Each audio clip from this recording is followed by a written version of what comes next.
सगळ्याच मतमोजणी केंद्रांवरती पोलिसांचा मोठा फौजफाटा हा तैनात करण्यात आलेला आहे। अगदी मतमोजणी केंद्राच्या 200 मीटर पर्यंत जमावबंदी लागू करण्यात आलेली आहे।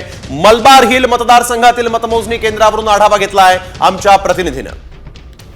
सकाळी 8च्या ठोक्याला मुंबईसह राज्यातील बहुतांश मतमोजणी केंद्रांमध्ये मतमोजणीला सुरुवात होईल। सध्या आपण आहोत मलबार हिल येथील विल्सन कॉलेज या मतमोजणी केंद्राबाहेर। आपण जर बघितलं तर मोठा पोलीस बंदोबस्त इथे लावण्यात आलेला आहे। मतमोजणी केंद्रापासून 200 मीटर अंतरावरती पोलिसांनी नाकाबंदी लावलेली आहे आणि मतमोजणी केंद्राशी संबंधित लोकांव्यतिरिक्त कोणालाही आतमध्ये सोडलं जात नाहीये। केवळ जे इलेक्शन कमिशनचे जे लोक आहेत त्यांना आतमध्ये सोडलं जाते, तसेच जे उमेदवार आहेत त्यांच्या प्रतिनिधींना आतमध्ये सोडलं जाते। संपूर्ण जो विल्सन कॉलेजचा परिसर आहे तो पोलिसांनी इथे ताब्यात घेतलेला आहे। सकाळी 8च्या ठोक्याला इथे मतमोजणीला सुरुवात होईल। सुरुवातीला पोस्टल बॅलेटचं वोटिंग केलं जाईल आणि त्यानंतर ईव्हीएम मशीन जे आहे ते उमेदवारांच्या प्रतिनिधींच्या समक्ष इकडे उघडली जातील। मुंबईतील बहुतांश मतमोजणी केंद्रावरती अशाच प्रकारचा मोठा पोलीस बंदोबस्त तैनात करण्यात आलेला आहे। 36 मतमोजणी केंद्र तर आपण बघतोय सर्वत्र पोलिसांचा मोठा फौजफाटा तैनात आहे।